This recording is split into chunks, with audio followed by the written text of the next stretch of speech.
Hey guys! It's travel time again.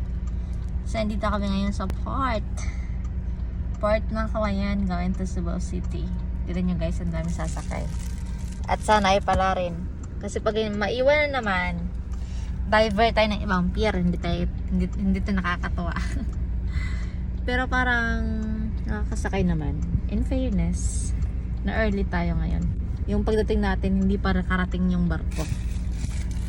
Ito yung Kawayan Port guys. Hindi siya kagandahan ng lugar. Apangit. Pero no choice tayo pag dito nakadadaan.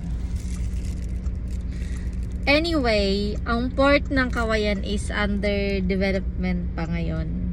So dun sa kabilang side, meron dong nagbabakho kasi papalawakan nila yung pier.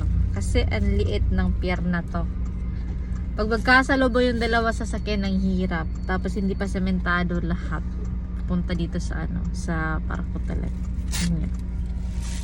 So yun lang guys, share ko lang.